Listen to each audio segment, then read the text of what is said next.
Oh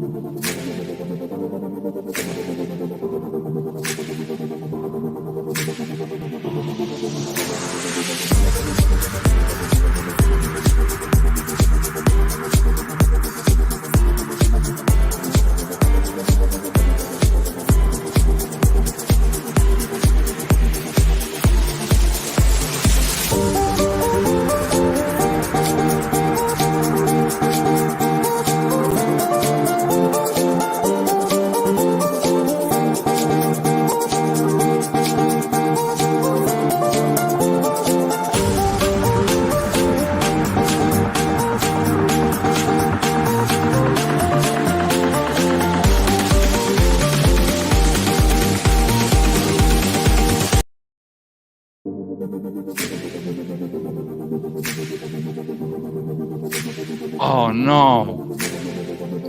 That just gave me the chills. We'll call you DJ Damas. Like Ultra Damas, but DJ Damas.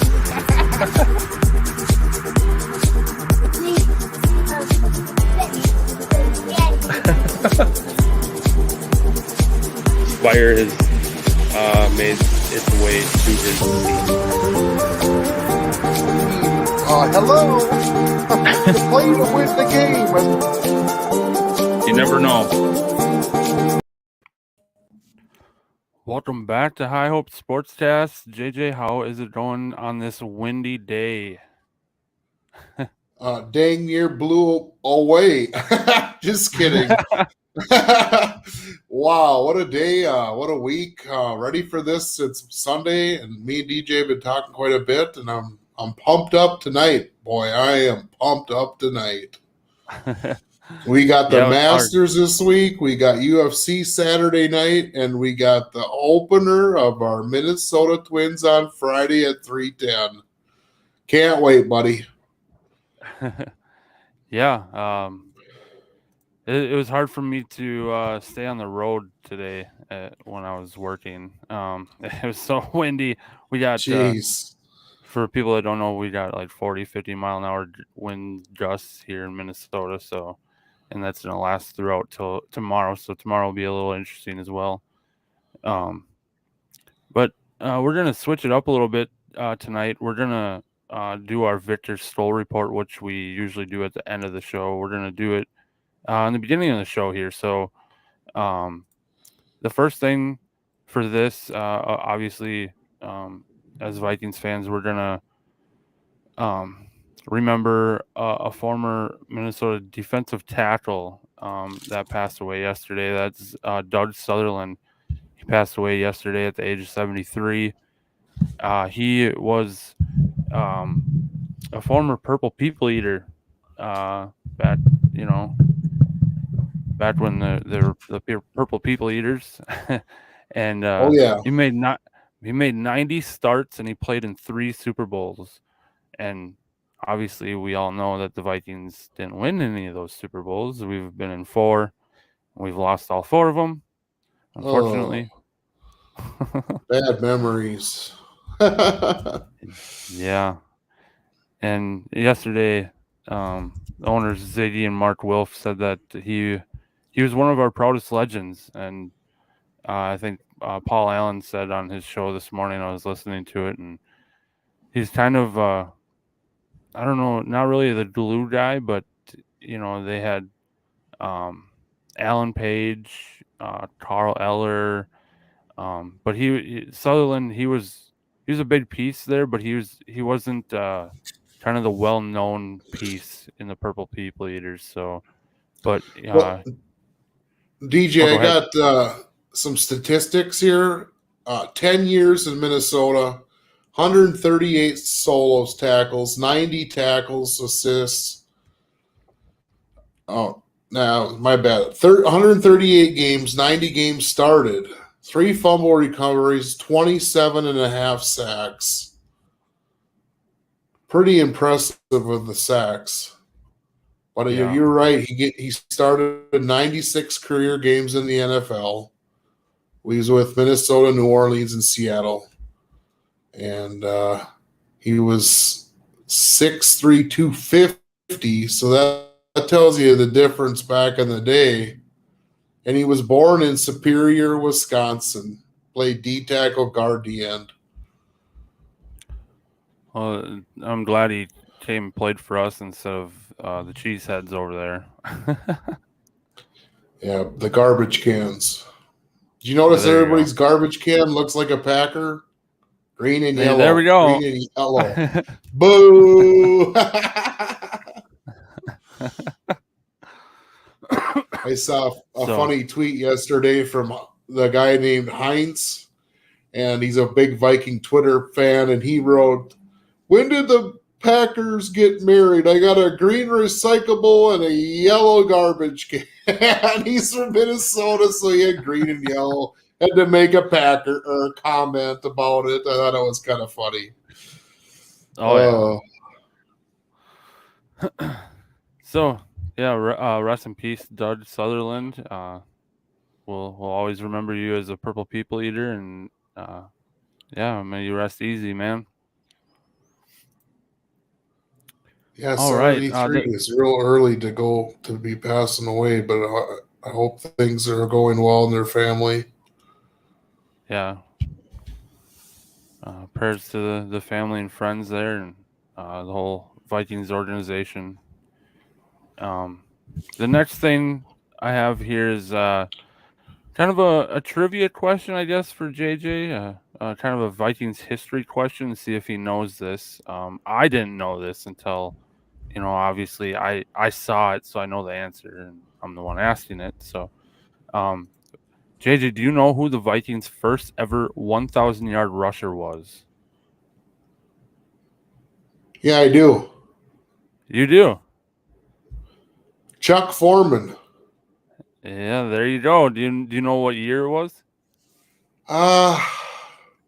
73?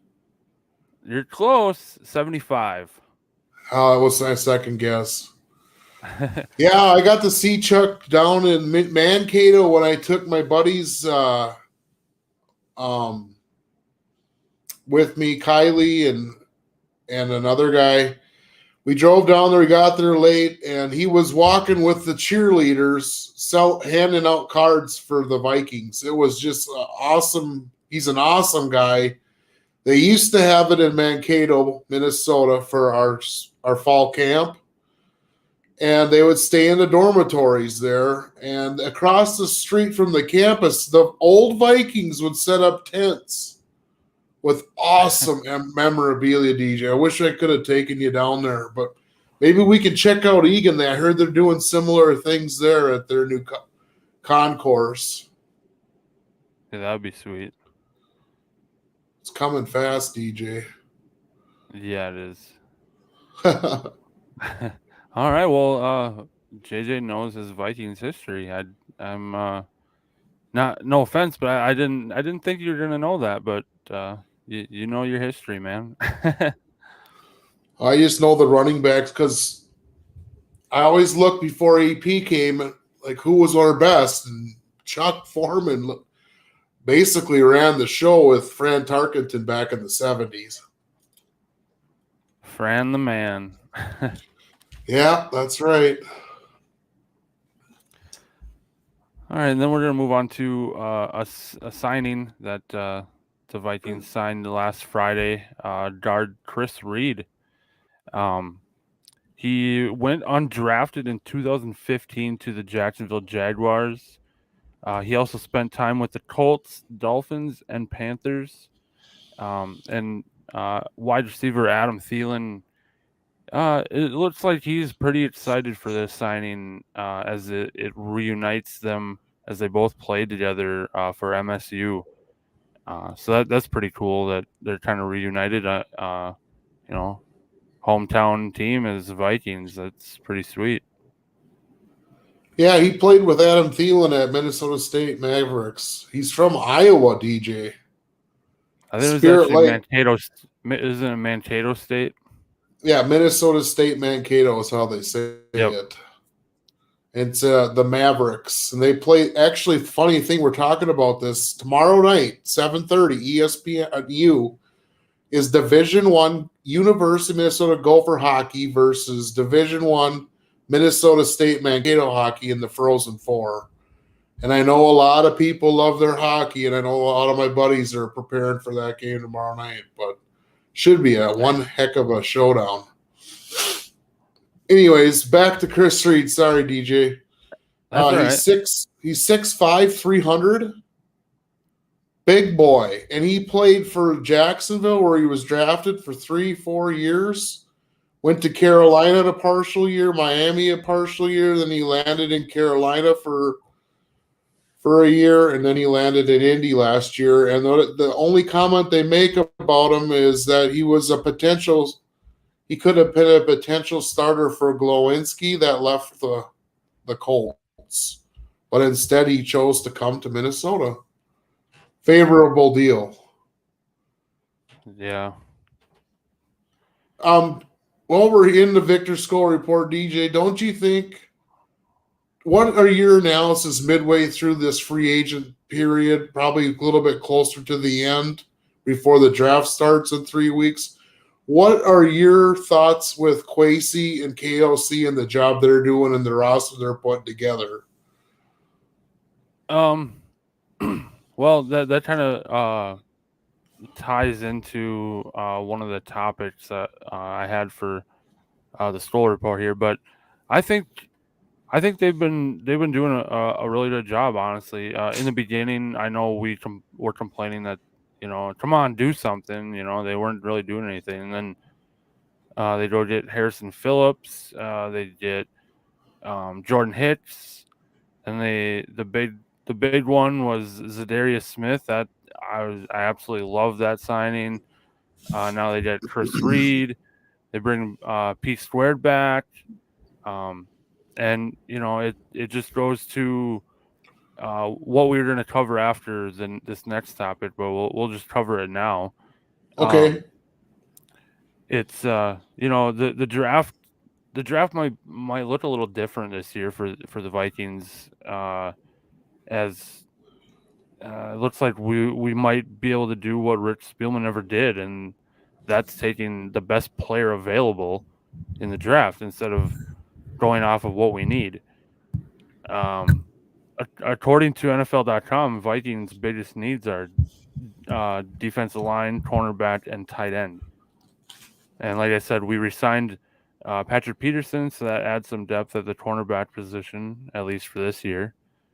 And then we get Irv Smith Jr. back at tight end. But we did lose Conklin, so maybe a possible backup tight end.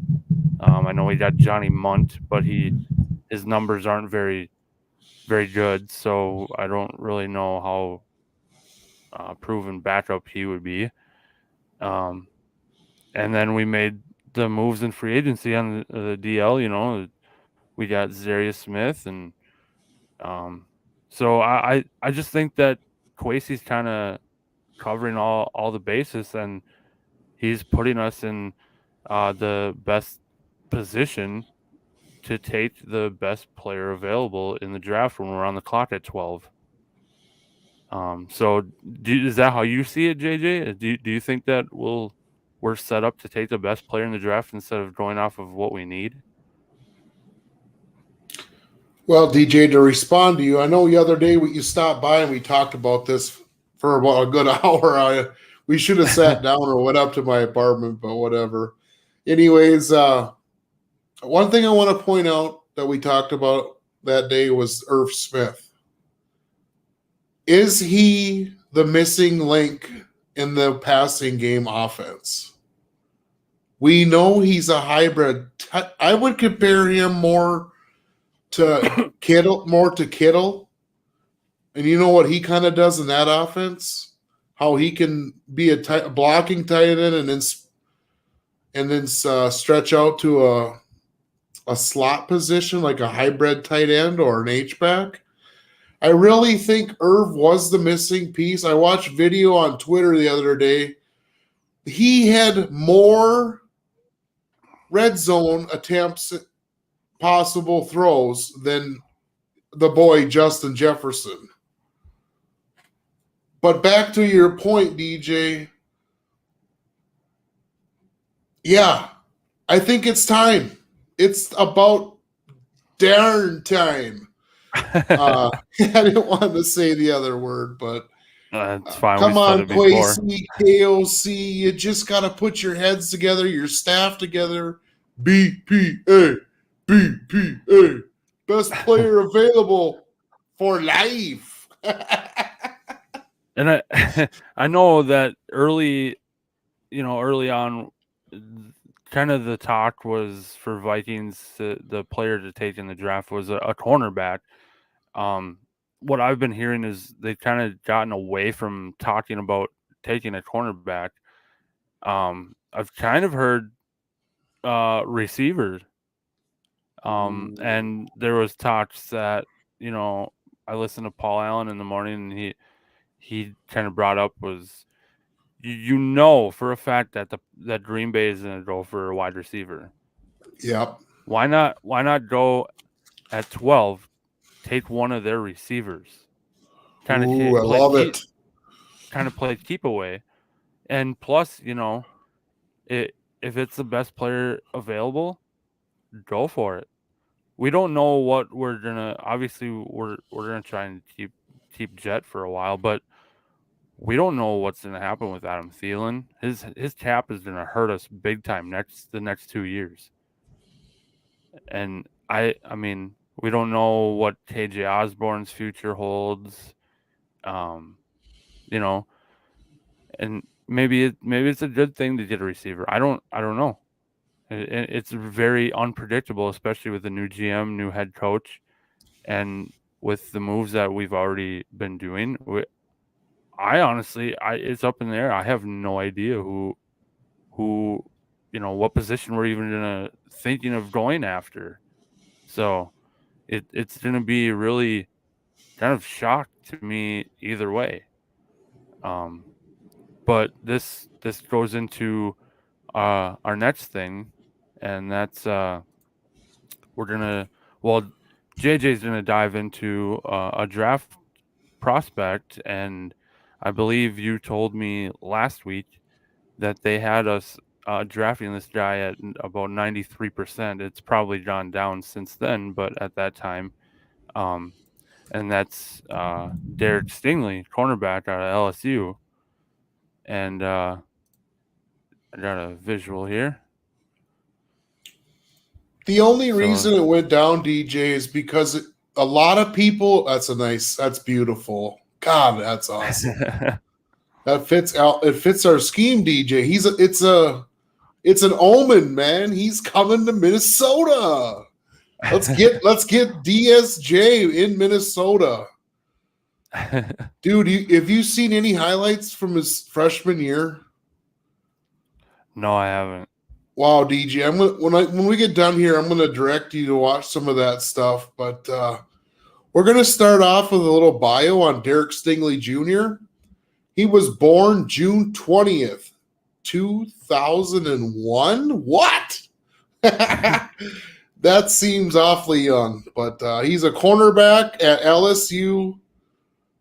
There is a story out there and a couple videos about the number 7 at LSU Tigers, Louisiana State University. And Stingley attended the Dunham School in Baton Rouge. So he's from Louisiana, DJ. And he had 27 career interceptions in high school. As a senior, he was named the Louisiana Gatorade Football Player of the Year. He was a top-rated 5-star recruit, and he was the top overall player in the class put on by Rivals.com. And Rivals.com is a network of websites that focus on college football recruiting in the United States, and it started in 98. And he was ranked 3rd by 247 Sports. So to talk to you about that quick, DJ, it's just, what do you think about that when you hear that? I don't know. I'm starting to like Stingley a lot more than Sauce. Like I was liking Sauce a little more, but I keep hearing good things about Derek Stingley. So if he's there at 12, I think we gotta take him on, to be honest. But like you said, DJ, you were on hot sauce, and now you're on mild sauce. Oh God. As a freshman, he was a starter as a true freshman in 2019. He led the SEC with 6 picks, which is interceptions, and 15 pass defenses. First team All SEC by AP Press. He was also a consensus All-American, earning first team honors from the AP, Sporting News, Sports Illustrated, ESPN, and USA Today. He's 6'1", 195 pounds. His arm length is 30 and 5/8 inches, and his hands are huge, 9 and 5/8 inches. These all values come from the NFL Combine this year. There's a lot more to say about this guy, DJ, but I think I'm just going to leave it there for people to go and look on their own. I wanted to share a little bit about an article that was written by Nick Shook, and there's a video, but I don't think I can play that because of copyright infringement. So today was at Louisiana State University's workout for Pro Day, they call it. Have you heard of that, DJ? Yeah. Yeah, the Pro Days is when all the NFL people get together at the college or the site, the facility, and they put on a mini combine is what they do. And some of the guys in our area, like North Dakota, South Dakota, Minnesota, Iowa, Wisconsin, they all go to like a region if their schools don't have a pro day themselves. So it's a many different ways how the NFL gets to see talent. And let me tell you, DJ, this guy's measurables are phenomenal. 4.37 unofficial 40 time. 38.5-inch. He could jump almost 40 inches in the air, and he's 6'1", DJ. I just think like Sauce Gardner, that name I tried to remember with the kids, his name is Antonio Cromartie. Do you remember him, DJ? Yeah, I do. Yeah, he played for the Jets, and he had a lot. He's this tall. That's Sauce Gardner to a T. Maybe compare Sauce to Richard Sherman with his mouth. Yeah, there we go. We talked about that. Yeah, we did. I had to mention that because that was a good point. DJ brought that up a couple days ago. But yeah, Stingley's, it's a home run, DJ, if he falls to 12. Just wanted to mention that right now there are four mock draft people that I follow. And the main one is Jeremiah, if you're familiar with him. He does the football podcast and works for NFL Network. You heard of him, DJ? Yep, I've heard of him. Daniel Jeremiah? Yep. Well, anyways, he's got Stingley falling to Minnesota, Trent McDuffie going to Minnesota, and Stingley going off earlier. But everybody else I looked at today, Brooks, Zerline, Lance Zerline and Bucky Brooks, and Daniel Jeremiah. And then there's the big two on ESPN. Help me out, DJ. McShay, and who's the other guy? Todd McShay does a draft mock all the time, and the other one is the guy with the dark hair, Mel something. Mel Kiper? Yeah, Mel Kiper. So those guys, there's 6 I just named off. You can check them all out. That way you'll know what their probability is. I would like to inform our listeners again that there is a competition on NFL.com for the draft. And I suggest you play it. It's for real money. You just have to select the draft. Can you still hear me, DJ? Yep. Oh, I was just going to say, you still have to – you pick the draft 1 through 32. If you get it all right, you win $1 million. Something like that. Go ahead and check that out. I know I will be doing it. I'm going to try and push DJ to do it as well. But that's kind of in a nutshell. I'm really excited for the draft. I could give you a couple minutes here, DJ, of draft talk. Will that be all right? Yeah, a little bit. We still got a lot of stuff to cover. So Okay, I'll just it just looks like the first three picks are all going to be edge or defensive end players, which would be very surprising. The other comment I make, we talked about it, DJ, is there's not really quarterback ready quarterbacks or NFL ready. They're basically good enough to get to the next level, but we don't know their talents yet. yeah, So that kind of goes back to what I said, a while back. The draft is basically a gamble. You don't know. Patrick Mahomes, we had no idea he was going to be this good. He went 10th overall, and just boom, he's the next the next goat, if not better. I mean, it could be. So we don't know. I mean, Malik Willis or Kenny Pickett or any of these other quarterbacks, they could just completely shock us, and they could be the next Patrick Mahomes. We never know. well, Pat Mahomes, I'm surprised he wasn't, being that his dad was a really good professional pitcher. He got an advantage there by being part of the club. But he went to Texas Tech, Pat Mahomes, and he played really well down there. It's just funny that he fell in the draft because of what? What was his limitation? They just didn't know his talent level. And I think we're going to see that too in this draft, like you're saying, DJ. But other than that, I just thought that there's 30 players that ran sub 4.40s and that are going to be drafted in this draft. You know how much speed is going to the NFL, DJ? Even the monster, Jordan Davis out of Georgia, the big man, you saw him. He's 6'5", 340, and he ran a 4.7.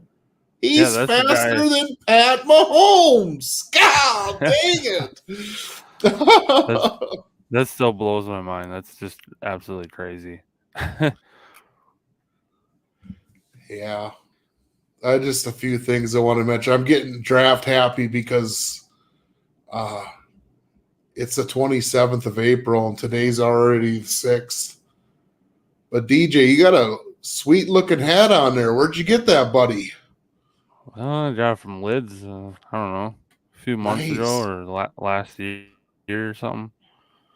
You're repping the right team now. You must be happy with KLC and Quasi. Yeah, I don't know. We'll see. I mean, they're my team, so I gotta cheer them on. Yep. Even though they piss me off sometimes, but what team doesn't to their fans every once in a while? Just Vikings do it a little more often. Hopefully that changes with Quasi and KOC, but all right. That's all we got for Viktor's Skol report. We're gonna move on to some stuff around the NFL now. First thing is, sometimes big news breaks in the NFL and people talk about it all the time, forever. Kind of like when Tom Brady decided to come back and people talked about it for 72 hours straight. And it's just crazy. But I haven't heard anything on Alvin Kamara for a long time. I don't think it hasn't been since like the Super Bowl that all that happened, and then boom, there was nothing, and you didn't hear anything. So I don't know where in the world is Alvin Kamara? Where in the world is Alvin Kamara? Where in the world is Carmen Sandiego?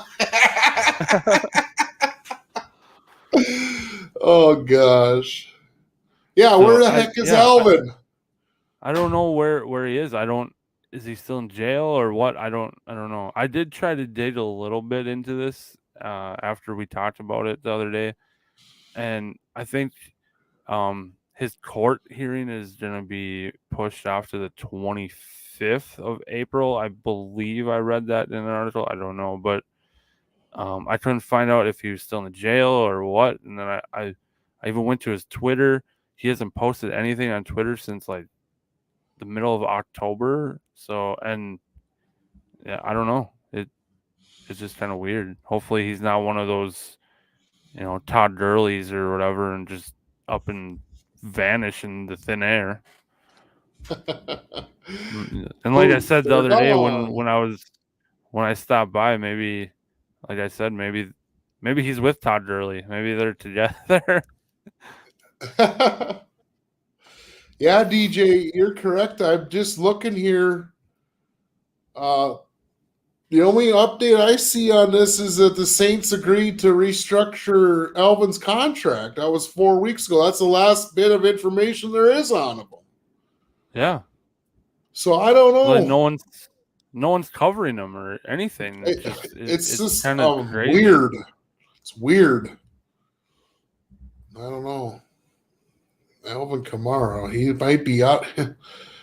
Hearing for assault case, New Orleans Saints Alvin Kamara postponed until April. Yeah, so that was the last one a month ago. So it must be coming up, DJ, right? Yeah, I think I read it was like April 25th. Huh. Yeah, I'm loading this quick. Let me see what it says. Yeah, I feel bad for Alvin that he got caught in the drama in the LV, but I mean, come on, man. You're rich. Why are you doing this to yourself? Right. Stupid kid. April 25th, Justice of the Peace, Harmony Leticia reset the hearing to April 25th. Well, I want to see what his charges are if they laced them. I don't know. He has felony count charges of battery causing substantial bodily harm and a conspiracy to commit battery. I think they both carry mandatory minimum sentences, DJ. But I don't know. What do you think about all them charges, man? I don't know. It's kind of a touchy subject, I guess. I don't like to get into legal stuff like that, publicly on the show. I don't need me saying my opinion and then people getting, wrongly informed, I guess, and you know how that kind of thing goes. So I don't really like to dive into that too much. Just same with with the Deshaun Watson thing. I didn't really want to dive into the legal stuff too much with that either. Yeah, that's understandable, DJ. I guess it's better just to inform the people of what happened and where it's at, and then leave it at that. Yeah, it's kind of playing it safe, but sometimes that's better. The better way to go. Speaking of the Saints, the Honey Badger, Tyrann Mathieu, we talked about him last week. He was spotted outside the Saints building, visiting them yesterday. And that came via Adam Schefter. There hasn't been a deal or anything we haven't, nothing we've heard of and nothing's broke. All I gotta say is don't do it, Honey Badger. We want you here in purple. Come to Minnesota. Come on over to the Vikings. Now we're fortune tellers. Now we're hypnotists. Hypnotists and fortune tellers. Yeah, that's all part of our tricks. I was gonna say, DJ. There was a story out there, and I think it's under Purple for the Win on YouTube, and he's talking about the magic of number 7. I tried bringing it up with Derek Stingley Jr., but did you know, DJ, can you name the other 2 LSU players that wore number 7 previously before Stingley this year? that got All-American honors? I didn't think of. Well, maybe one was Patrick Peterson one of them. Ding, ding, ding, ding, ding, ding, ding, ding, ding, ding. Next one. It wasn't. I don't know. We I just feel like talk- you told me. We just talked about him, DJ, Yeah. on Was the it Honey show. Badger? Yes, sir. You got it. Ding, ding, ding, Oh, ding, ding, ding, ding, ding. I didn't know if he So, wore number 7. I knew he went to LSU, but I didn't know if he wore number 7 or not. there is a thing with number 7 at Louisiana LSU, Louisiana State. If you are the best defender in the secondary on that team, the coach will put 7 on you to wear proudly and display how talented he is. Started Dude. with P squared. Then it went to Honey Badger. And then we have Derek Stingley Jr. 777s equal a jackpot there with Mr. DJ. I was just going to say that. Could you imagine? We already have Patrick Peterson. We've been talking about how we want Honey Badger. And if we did Derek Stingley, we have all 3 of those guys. Oh, man. That would be Dude, crazy. that would be like meant to be, obviously. It'd be a happy moment if we get Stingley in the draft and then for some odd reason we get to play Honey Badger next to Harry the Hitman. Can someone out there, send a message to Quasey and tell him this? I'm sending a message, DJ. Sound like Morse code. Morse code. Yeah, we got a lot of wishful thinking with the Vikings, don't we, buddy? And a lot of high hopes. And the high hopes. You got high hopes. It's a good song. All right. And then we're going to move on to some of the signings and trades that have happened since our last show. So I got a ticker up here. The first one I have is Bobby Wagner. He goes to the championship Los Angeles Rams. 5-year deal, $50 million. And it could be worth up to $65 million with incentives. That Rams defense is just getting better and better, dude. I praised that defense the whole season when we did the show, and now it looks like they're just getting bigger and faster and just better. They're really trying to run it back. For sure. I mean, DJ, do you remember that text I sent you? What number was he going to be, 40 or 45? I don't know. I guess I thought it was 45, but it might be 45. I think that's right. That sounds right. I got it on my cell phone here.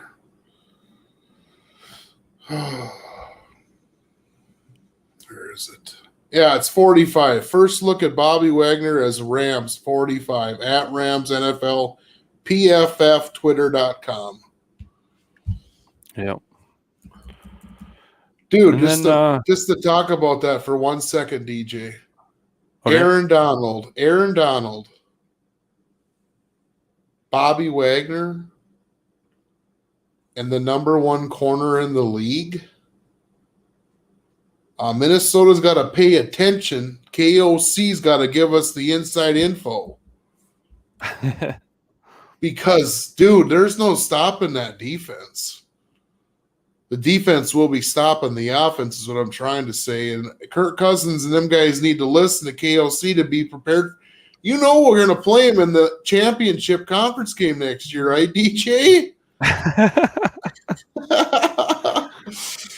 We'll be seeing Bobby. Hopefully. If it's not the Rams, I hope it's someone in that championship round. Maybe I don't know. It would be DJ wishful. DJ Thomas. It'd be wishful wishful thinking, but I would like to play the Eagles again in the championship game and get revenge. Whew. Boy, would I be Or hot. What if we lost or to them again even in the championship? that I'd be I'd be hot. upset. But even a better revenge game, the Saints. Oh my gosh. With Jameis Winston and Alvin? Where are you, Alvin? Alvin and the Chipmunks. There we go. That's the new nickname for the Saints. Yeah, the Chipmunks. We got the circus, and I kind of talked to my landlord about that today. He gave me, thanks to Steve, he gave me a smoked T-bone. Have you ever had one of them? Wow. Maybe. I don't even know. I cut it down the middle to get the meat off, and you should see the smoke ring. It's just perfect on the meat. Anyways, I'm getting hungry. What's the bag of chips alert this week, DJ? The bag of chips alert is the Dolphins trade Devontae Parker, wide receiver, and a 2022 fifth-round pick to the Patriots for a 2023 third-round pick. There we go.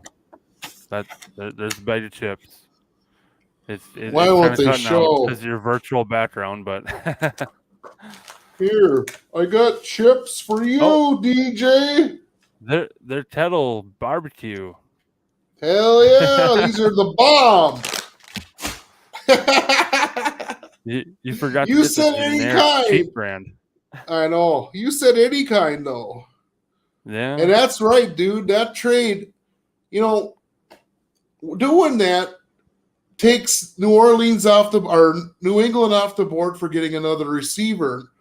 Back to you, what you said earlier. Paul Allen is calling for a replacement for Thielen. And this is the draft to do it. Don't you think, DJ? This is the draft to get one of the 15 guys that are fast as you know what? Unfortunately, I mean, obviously, I would love to keep Adam. Me too. Especially him being from Minnesota, being from Detroit Lakes. I did live there for a little bit. I could have ran into Adam. Holy cow, cool. I could have ran into Adam at one point when I lived there for, I don't know, about a month or two, and I would have never even known. Well, you would have been a little bit younger than you, though. Yeah, I mean, that was probably back in 2011, 2012, somewhere around there. Wow. Yeah, he would have been in high school probably then. Yeah, I could have seen him, and I would have never even known. Yeah. What was DL like on the summers? You remember those summers up there? I was only there for like in the fall and the beginning of winter, but it's actually really, really gorgeous up there. It was pretty sweet. Well, my football buddy, his grandpa owned a lake on the DL, or not owned a lake. He owned a cabin on the lake by DL. The fire moved from my back to my seat. Anyways, we went up there for a week and during July 4th, and it was the most unbelievable fun time. I'd love to do that again, but we'll see. I'm getting older now, DJ. I got to be quiet. All right, and then another Dolphins signing is they extended cornerback Xavier Howard to a 5-year extension and $50.69 million in new money. That's a good extension. He's a good cornerback. So we got another extension there. Houston Texans, they signed former Colts running back Marlon Mack. That I don't know. Maybe JJ has it, but I tried looking everywhere for the contract details for this guy in Houston. I could not find any contract details for this guy at all. I don't know what he's making. I don't know how many years. I tried looking, but I couldn't find anything. While I'm scrolling here, DJ, did you know Whitney Merciless, after 10 years, is retired? It happened today. Oh no, I didn't Uh, hear that. the Falcons signed Jermaine Ifedi, that big tackle. He's 27 years old, was a first-round pick. That's big news. I'm just looking here for Marcus Mack. Marlon Marlin. Mack. Well, go on to the next one, DJ, and I'll look through this quick. I'll find it, and then I'll let you know after you're done talking about Diggsy. Yeah, the next one. Stephon Diggs, former Minnesota wide receiver that cried his way out of Minnesota. He gets Literally. a 4-year, $104 million extension that includes $70 million guaranteed. This deal Jeez. ties Diggs to Buffalo for 6 more years at $124.1 million. And the intent from both sides are having him retire in Buffalo. That's the way it's looking. So he's going to be in Buffalo for the next 6 years at least and be making bank. Oh, I'm so happy for him. He's got I one. hear He's got the the I hear the sarcasm. enthusiasm in yeah. Yeah. I'm so happy he gets another 70 million. Lucky son of a, you know what? But he's got a quarterback in Bonehead. Josh Allen. Bonehead. There you go. He threw his helmet after the Minneapolis Miracle. God, that was awesome.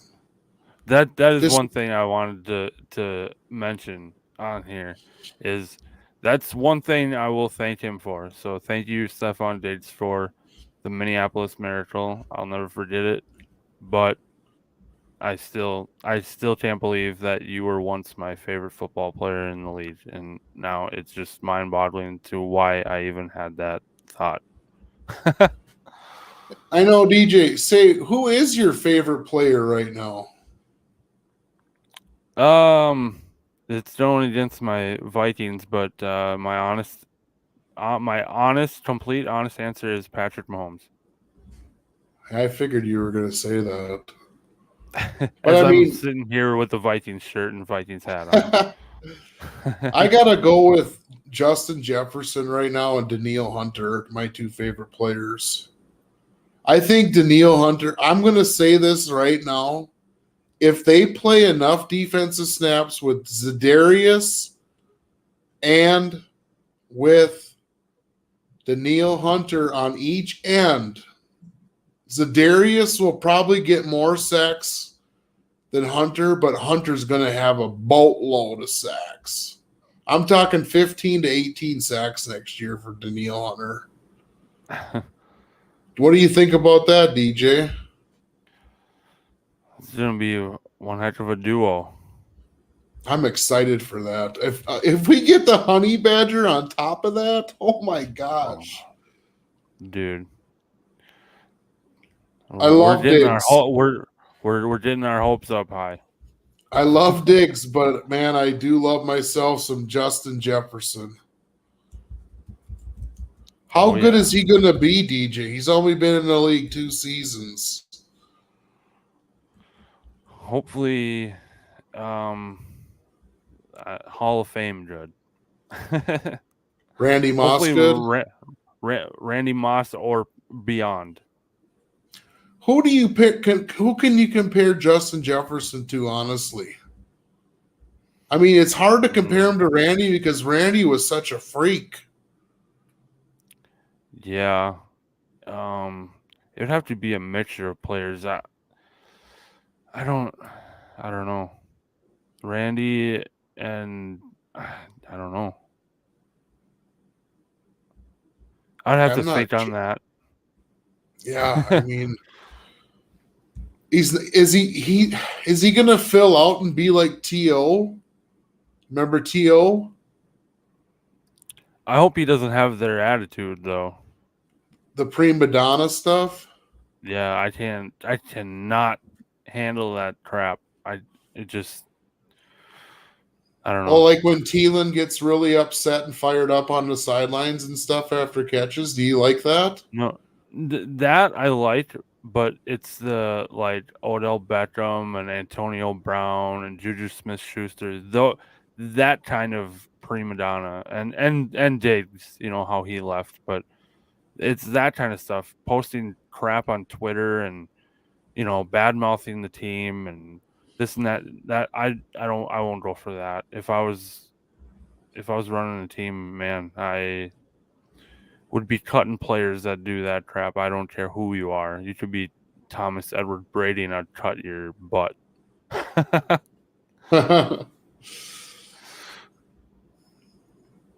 But we do have one more trade here that's not on the ticker. I do have a visual Okay. here, and it's the Saints and Eagles trade. So Nice. It's an awesome. That's an awesome trade alert, DJ. You got to show me how you're doing this. So the Saints, they get the 3 picks in the 2022 draft. The first round pick number 16, first round pick number 19, and the 6th round pick number 194 from the Eagles. And the Eagles get a pile of picks. A 2022 first round pick number 18, a 3rd round pick of this year's draft number 101, this year's draft 7th round pick number 237, 2023 first round pick, and a 2024 second round pick. Man, I don't know what the Saints are doing, but they really wanted to move up to 2 spots up from their original. I think they had originally the 18th and they wanted to move up to 16th. I just don't get why they gave up that much stuff for what they got. I don't know. That it just doesn't make sense to me. I think the Eagles got a steal here and they took it and walked away laughing. Say, DJ, when you're right when you say a pile of picks. That's what you got to start calling it. If you get 5 or more picks in a trade, it's a pile. But dude, they get an extra first round next year. Well, the Saints, what are they going to finish? Where are they going to finish? Right. They're way in trouble in the cap. And they're trying to get talent through the draft from the first round this year to pay low contracts for 5 years for the 2 they get. But the Eagles now are, and I can't believe they give them an extra second, dude. That, how big second round and third round picks are for the talent of your team for depth? That's why I think the Eagles won this hands down. Yeah, definitely. They probably got that offer and they're like, okay, there's no ifs, ands, or buts. Okay, we'll accept. Yeah, there must be like brotherhood in the NFL where these guys get together and make a deal like that. You know what I mean? All right.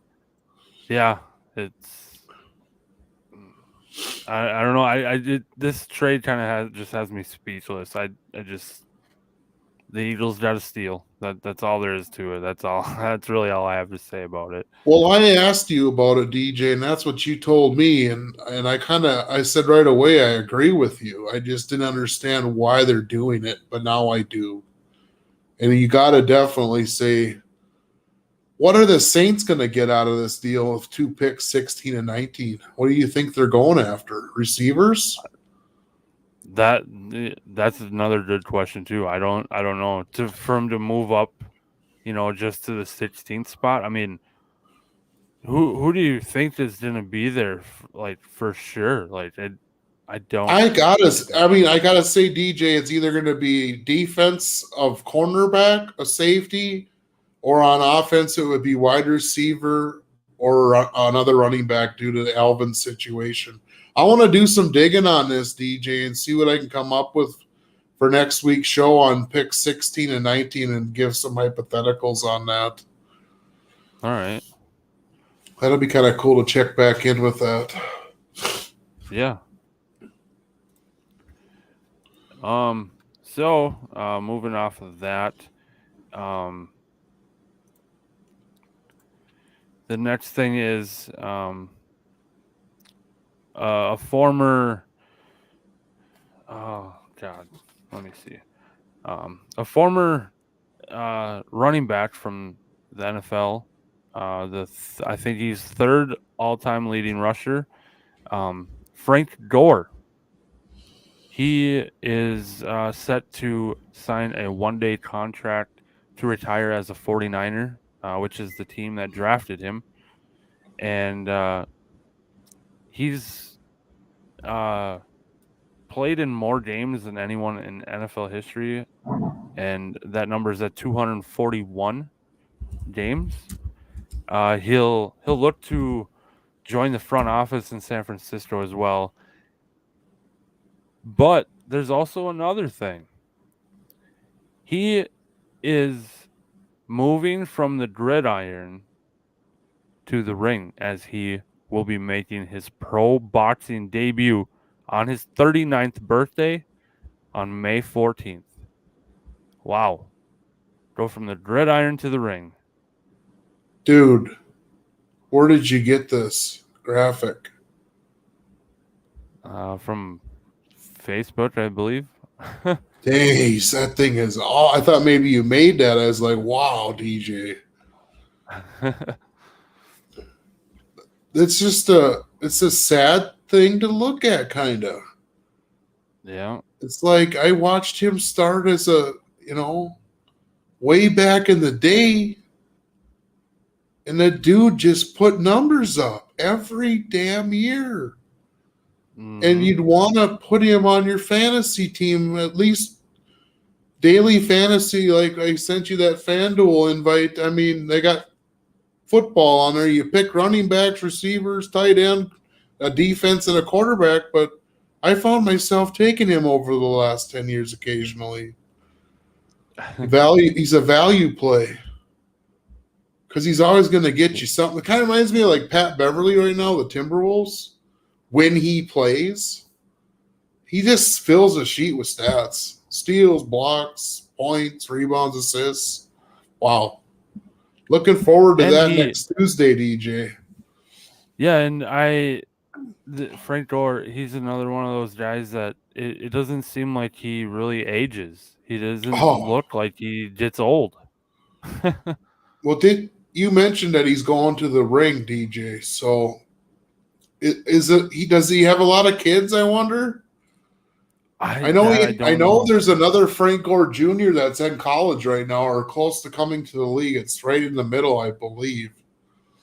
They wanted to play on the same team together, but he decided to retire instead. Oh, like a LeBron and Bronny thing? Well, that's what they're trying to do too for that, right, DJ? What's he got? 1 year high school left, or is he going to be in colleges next year? I don't really know. I don't really follow LeBron very much. What happened? I used to like LeBron a lot too, and it's just like something changed. Now I heard today that he wants to play with Steph Curry next. Oh my He's just freaking team God. hopping. I like the way now when you say Jordan or LeBron, LBJ, Jordan did it his own way. And LeBron tried to copycat that, but LeBron had to jump teams to do it. Jordan did it with his upper management and brought in the pieces. And I relate this to the Vikings is what KOC and Kwesi are doing right now for our team. We're bringing in the pieces. Next stop, I still think Tyrann Mathieu's on the list. They're just seeing how much he'll take and what kind of contract they're going to do. Because I think go ahead. Oh, I was going to say that's another thing that they kind of mentioned on the radio today is that some of these teams are kind of just sitting back and waiting for the agents to drop the numbers Price. of the prices, and they're just just waiting for them to drop so that they can get them cheaper. Yeah, like I said, DJ, if we could land Purple 7 Tyrann Mathieu out of LSU and then put him with P squared and then draft Stingley, I'd rest easy pretty night if I was Kirk Cousins and the running backs and the receivers, and knowing that all you got to do is score 1 or 2 times and you damn near win the game. But with KOC's offense, DJ, how much are we going to put up? 30, 35 a game? Hopefully. That's what they're saying. Nice. We're not going to run the Zimmer offense, DJ. You should be so happy. No more 3 and outs. The highest in the league last year, Minnesota Vikings, 3 and out. Yeah, we got rid of exactly. We got rid of exactly who I wanted to get rid of. Remember, I wanted to except for Kirk. You wanted Kirk to go, but we got a team-friendly obligation out of him. Yeah, we got rid of Zimmer, we got rid of Clint Kubiak, and we got rid of Rick Spielman. 3 out of the 4 is pretty good. Yeah, you wanted a clean sweep, start over. I don't know. You never really said your opinion on rebuild or retool.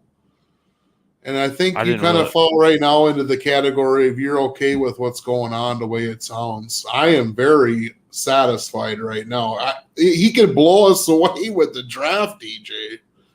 Yeah. Well, we're definitely not rebuilding. That's definitely not what we're doing. No. And I agree with that. I don't want to do a rebuild, so not yet. Hopefully we just don't have to do it. No, I mean, I don't want to suck for luck like they used to say back in the day. Colts, you play crappy football all year. You're like 3-15 or 3-14. It's like, what does that do to your fan base? I don't want to go there. We got a good fan base. When I go to the game, I have number one, it's the best atmosphere for football. You got to come to Minnesota and check it out. The Metrodome was awesome, but this U.S. Bank is state of the art. Oh, yeah. And it's I haven't been loud. there, but I want to. We might have to take a live vision down to the cities maybe sometime next season, DJ, and start saving for that against Green Bay. That would be pretty sweet. That would be more realistic than taking the show to Las Vegas to the Super Bowl. Well, we're going to go visit Eminem on 8 Mile for the Detroit draft or what? Oh, man. The 313. Have the draft right in Salem's lot. Yeah, there you go. We're up into 320. That's 320. All right, we have 2 more things here. All right, what are you going to trick me with now? That's coming. That'll be our last thing. All right. This next one is a question, but it's multiple choice. So, out of these 4 QBs, who will be the best fit on their new team? I'll let you answer, and then I'll give my answer. And just for everyone to know, I did not even share this picture with JJ, so we don't know who each other's picking. So I'll let JJ say who he thinks will fit best in their new team. I like all those quarterbacks. Number 1, Carson Wentz out of NDSU, top pick. Deshaun Watson out of Clemson, top pick. Matt Ryan out of Boston College, top pick. And, of course, the Badger, Russell Wilson out of NC State, and then he went to Wisconsin and played Kirk Cousins in the Rose Bowl. You got to look that game up, DJ. That's when Kirk Cousins was on his game. Honestly, DJ, being groomed by Peyton Manning and John Elway.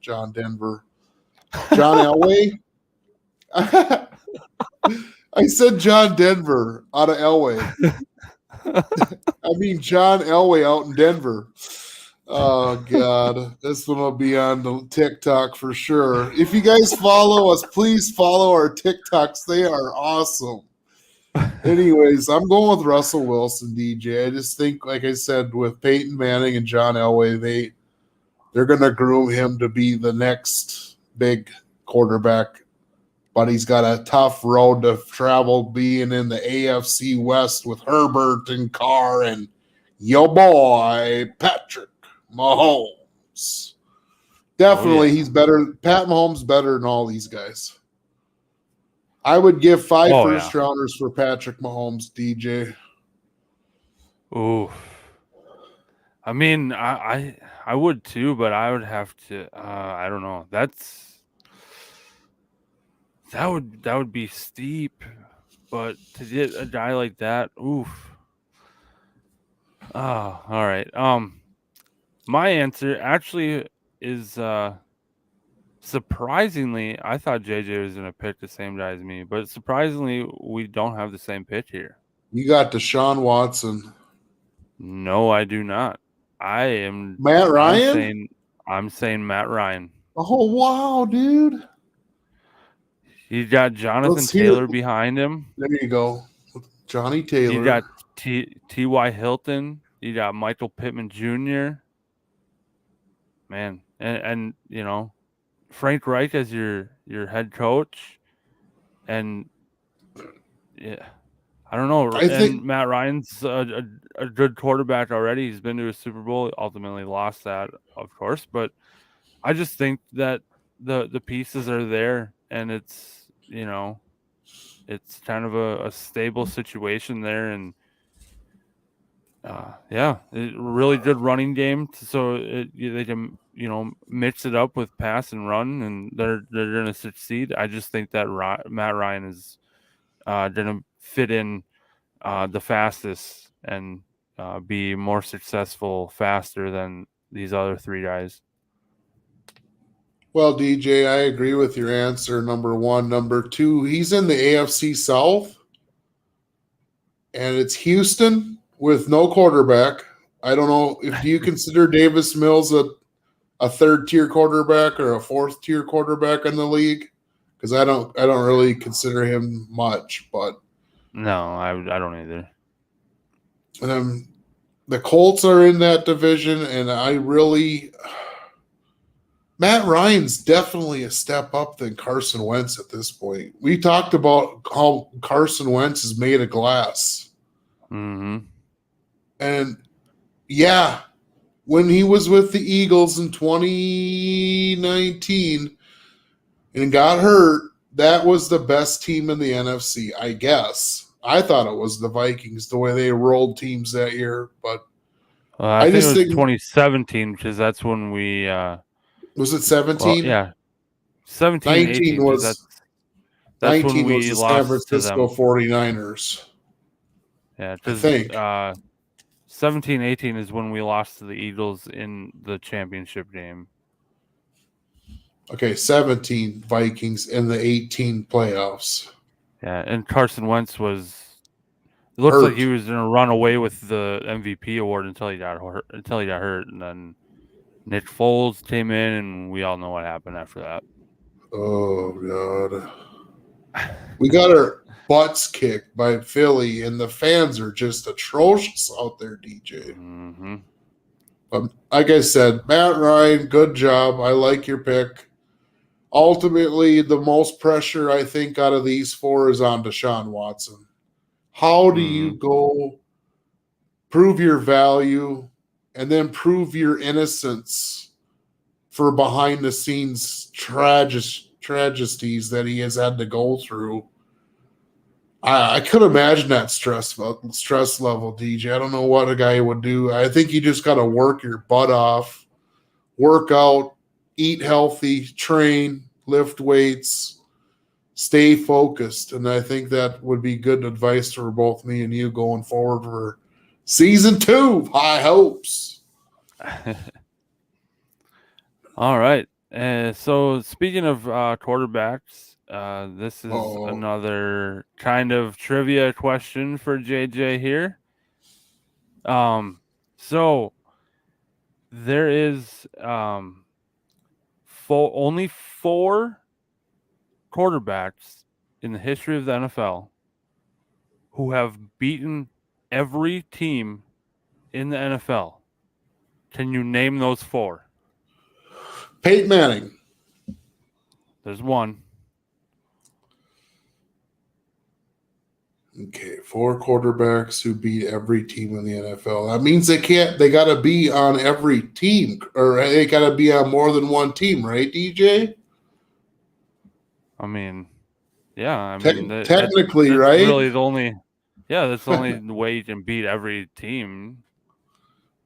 I was going to say Drew Brees, Yep. and I was going to say Phillip Rivers. Nope. Oh, I'm stuck on 2, DJ. So, let's see here. How old, There's only give me a hint on how old these guys are right now, or were. there's only one left in the league today. Oh, Tom Brady. Yep. There's 3. Yeah, should have known that. The GOAT. There's only one guy left in the league. Well, that was Tom Brady. So what's the last hint?